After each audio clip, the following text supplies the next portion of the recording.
जय श्री राम। 18वें अध्याय मोक्ष संन्यास योग का 66वां श्लोक 66 जो बहुत महत्वपूर्ण है। सर्वधर्मान् परित्यज्य मामेकं शरणं व्रज अहं त्वा सर्वपापेभ्यो मोक्षयिष्यामि मा शुचः। सर्वधर्मान् परित्यज्य माम एकं शरणं व्रज अहम त्वा सर्व पापेभ्य मोक्ष यिष्यामि मा शुचः। अर्थात संपूर्ण धर्मों को, संपूर्ण कर्तव्य कर्मों को मुझ में त्याग कर तू केवल एक मुझ सर्वशक्तिमान सर्वाधार परमेश्वर की ही शरण में आ जा। मैं तुझे संपूर्ण पापों से मुक्त कर दूंगा, तू शोक मत कर।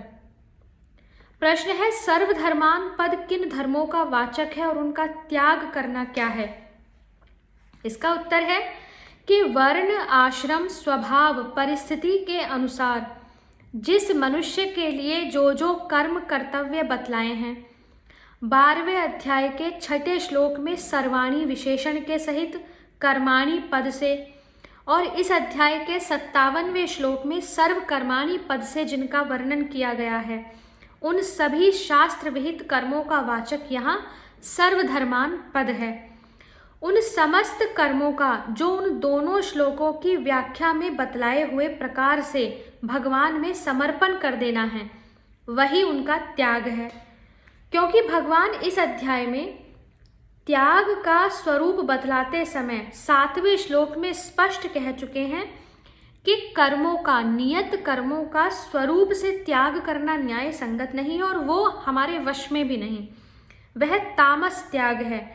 अतः यहाँ परित्यज्य पद से समस्त कर्मों का स्वरूप से त्याग मानना नहीं बन सकता। इसके सिवा अर्जुन को भगवान ने छात्र धर्म रूप युद्ध का परित्याग न करने के लिए एवं समस्त कर्मों को भगवान के अर्पण करके युद्ध करने के लिए जगह जगह आज्ञा दी है।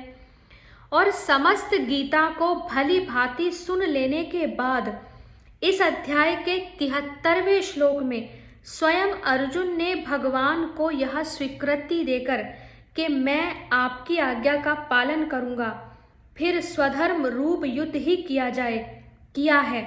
इसलिए यहाँ समस्त कर्मों को भगवान में समर्पण कर देना अर्थात सब कुछ भगवान का समझकर मन, इंद्रिय, शरीर तथा उनके द्वारा किए जाने वाले कर्मों में उनके फल स्वरूप जो भोगों में ममता, आसक्ति, अभिमान, कामना का सर्वथा त्याग करने और केवल भगवान के लिए भगवान की आज्ञा प्रेरणा के अनुसार जैसे वे करवावे कठपुतली की भांति उनको करते रहना, यही यहाँ समस्त धर्मों का परित्याग करना है।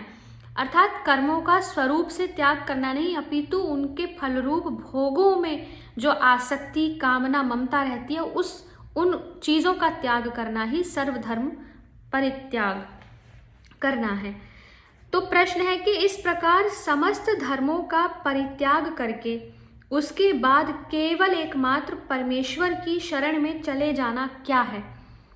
उपयुक्त प्रकार से समस्त कर्मों को भगवान में समर्पण करके 12वें अध्याय के 6ठे श्लोक में, 9वें अध्याय के अंतिम श्लोक में और इस अध्याय के 57वें श्लोक में कहे हुए प्रकार से भगवान को ही अपना परम प्राप्य, परम गति, परम आधार, परम प्रिय, परम हितैषी, परम सुहृद, परम आत्मीय तथा भर्ता, स्वामी, संरक्षक समझकर उठते बैठते, खाते पीते, चलते फिरते, सोते जागते हर एक प्रकार से उनकी आज्ञाओं का पालन करते समय श्रद्धा पूर्वक अनन्य प्रेम से नित्य निरंतर उनका चिंतन करते रहना, उनके विधान में सदा संतुष्ट रहना, सब प्रकार से केवल मात्र भगवान पर ही भक्त प्रहलाद की भांति निर्भर रहना, एकमात्र परमेश्वर की शरण में चले जाना है।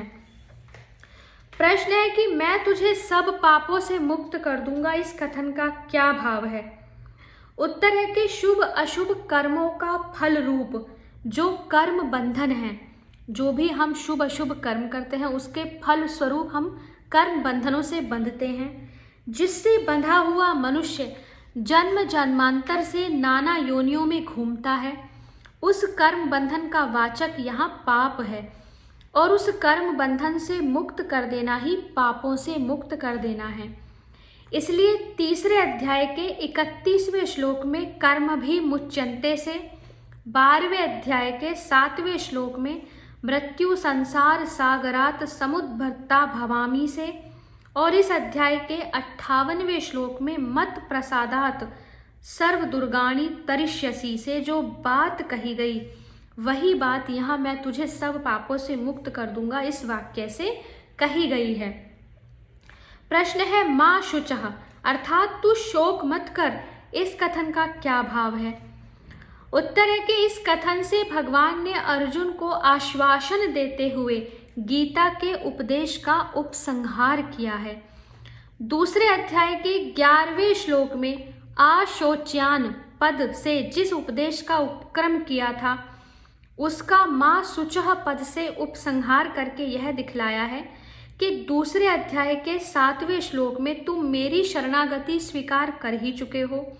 अब पूर्ण रूप से शरणागत होकर तुम कुछ भी चिंता न करो और शोक का सर्वथा त्याग करके सदा सर्वदा मुझ परमेश्वर पर निर्भर हो रहो। यह शोक का सर्वथा अभाव और भगवत साक्षात्कार ही गीता का मुख्य तात्पर्य है। श्लोक संख्या 67 आगे के वीडियो में पढ़ेंगे। हरे कृष्णा।